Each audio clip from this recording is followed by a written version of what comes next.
You have probably resolved to change something about yourself and failed, not once, but many times. The failure is not weakness. It is biology.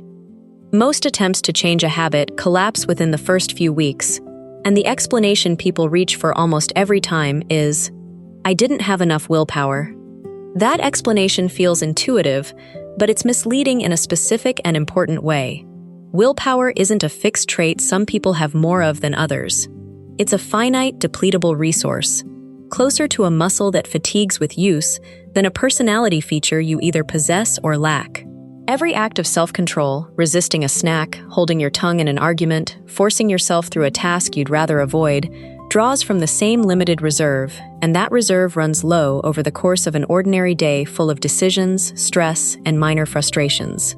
By the time evening arrives and the new habit is supposed to happen, the workout, the reading, the earlier bedtime, the willpower needed to override the old default has usually already been spent on 100 smaller decisions nobody even notices making. This is why New Year's resolutions built entirely on willpower fail with such predictable regularity. Not because the person lacks discipline, but because they built an entire behavior change strategy on top of the least reliable resource available to them. Anyone using willpower as their primary tool for lasting change is, in effect, trying to run a marathon on a resource designed for short sprints, and the outcome, repeated failure, was largely predictable from the start. Habitual behavior isn't stored in the part of the brain responsible for conscious decision-making. It's stored in the basal ganglia, a deep structure that encodes frequently repeated actions as automatic subroutines, sequences that run on their own once triggered, without requiring active thought. This is efficient by design. It frees up mental bandwidth so you don't have to consciously relearn how to brush your teeth or drive a familiar route every single day. But it creates a serious obstacle when you're trying to install a new behavior, because a new habit has no automatic subroutine yet. It has to be run manually, every single time, by the prefrontal cortex, the brain's slower, more deliberate decision-making center. Prefrontal activation is metabolically expensive and fatigues quickly, especially under stress, poor sleep, or emotional strain, all of which are common precisely during the period when someone is trying to change something about their life. Meanwhile, the old habit sitting in the basal ganglia requires no such effort. It's already wired, already automatic, already the path of least resistance. So whenever the tired, depleted prefrontal cortex can't keep up its manual override, control defaults back to the basal ganglia's well-worn circuit, and the old behavior returns. This isn't a failure of character. It's the predictable outcome of a new, effortful process competing against an old, automatic one under exactly the conditions, fatigue and stress, where automatic always wins.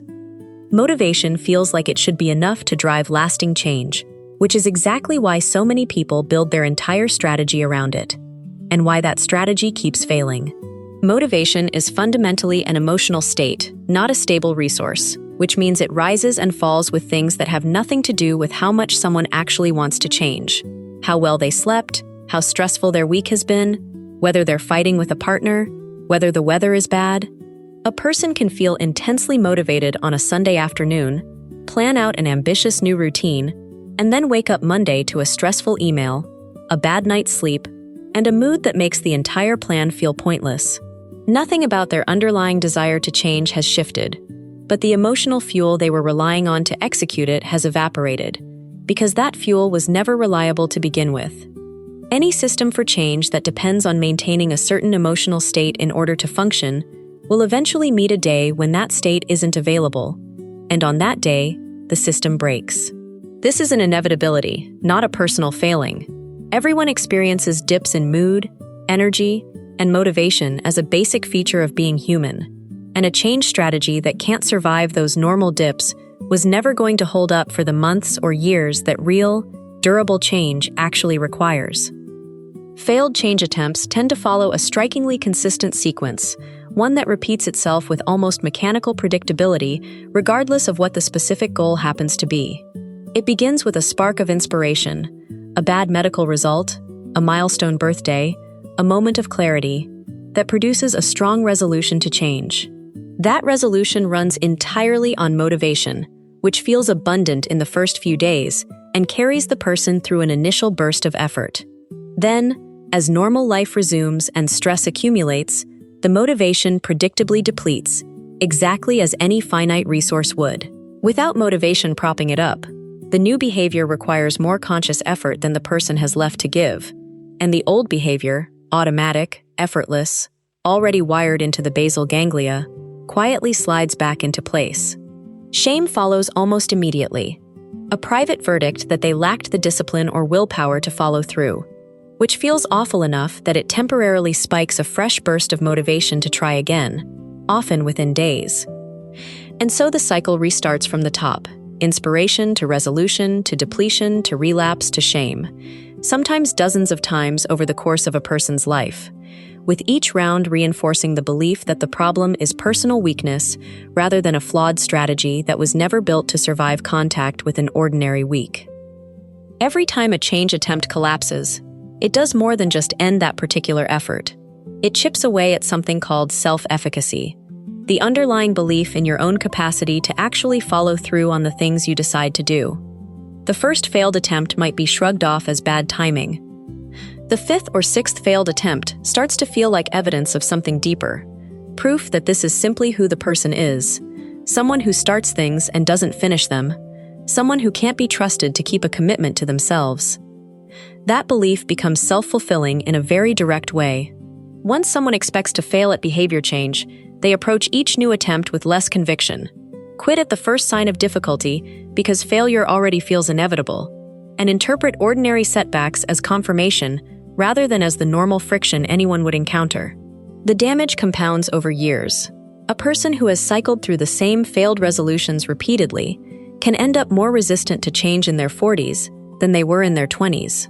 Not because change has gotten objectively harder, but because their track record of perceived failure has grown longer and more convincing. What began as a strategic mismatch, using an unreliable resource for a demanding task, gradually calcifies into an identity, and unwinding that identity often takes more work than the original behavior change ever would have. The research on behavior change points to a conclusion that runs against most popular advice. System design consistently outperforms willpower, and it isn't close. Instead of relying on discipline to fight against your environment every single day, the more reliable approach is to change the environment itself so that the desired behavior requires less effort than the unwanted one, and the unwanted behavior requires more. Someone trying to exercise in the morning doesn't need more motivation. They need their running shoes already by the door and their workout clothes laid out the night before, removing every small decision point where willpower would otherwise be required. Someone trying to cut back on a habit doesn't need more resolve. They need to make that habit measurably more inconvenient, further away, or slower to access. Alongside environmental design, one particular framing has repeatedly outperformed others in studies: identity-based habits. Framing change as, "I am a person who reads every night," rather than, "My goal is to read more," shifts the behavior from something you're forcing yourself to do towards something consistent with who you already believe yourself to be, which draws on a far more stable source of motivation than mood ever provides. None of this requires more discipline than the willpower approach. It requires designing a system where discipline is needed far less often in the first place. Change is not about wanting it badly enough. It is about designing your environment and habits to make the new behavior the path of least resistance. Once you see the pattern up close, it stops feeling like a mystery and starts feeling like something you can work with.